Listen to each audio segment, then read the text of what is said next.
Technology has revolutionized every aspect of our work and life. And it's now central to learning too. Students who can't navigate through a complex digital landscape will no longer be able to really participate in the economic, social and cultural life around them.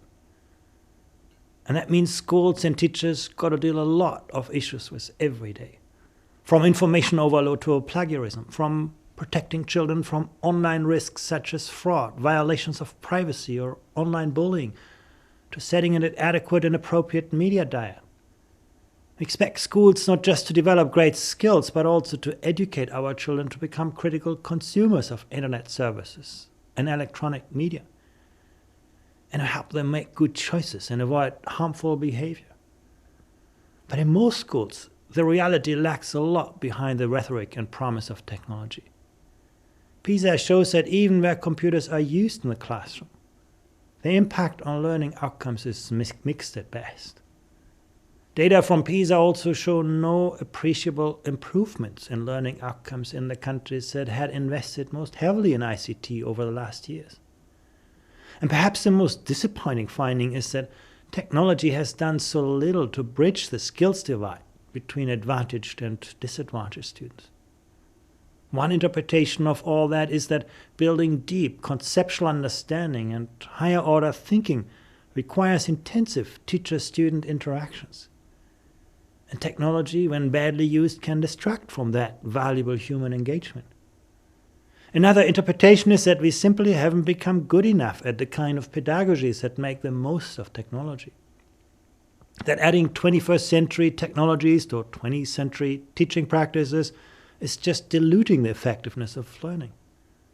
See, if students use smartphones to copy and paste prefabricated answers to questions, then it's unlikely to help them become smarter than a smartphone.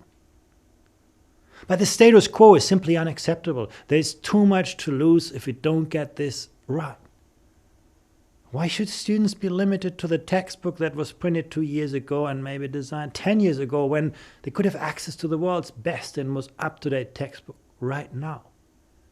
We also can't miss the opportunities for collaborative knowledge creation, where technology provides platforms for teachers to share and enrich teaching material, and where technology makes feedback to students, teachers, parents so much faster, so much more granular. Perhaps most importantly, technology can support new pedagogies with learners as active participants. We can enhance experiential learning. With remote and virtual labs, we can pursue project-based and inquiry-based pedagogy. We can facilitate hands-on pedagogy and cooperative learning, and we can deliver more formative, real-time, real-life assessments. But if we continue to just dump technology on schools in fragmented ways, we won't deliver on those promises. Few children who would voluntarily play a computer game that has the quality of some of the software that companies can still sell to schools around the world.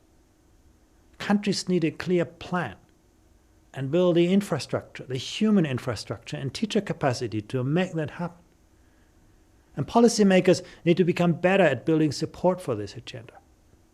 Given the uncertainties that accompany all change, educators will always value the status quo. That's clear. If we want to successfully mobilize support for more technology-rich schools, we need to become better at communicating the need for change and for building support for change.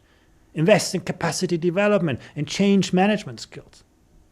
Develop sound evidence and feed that evidence back to institutions, along with the tools which they can use, the information, and back up sustainable financing. And it is vital that teachers are active agents, not just in the implementation of technology innovation, but in their design. It's time for policymakers and thought leaders in technology and industry to engage in a serious conversation to make that happen. And that's really what the Global Education Industry Summit is about.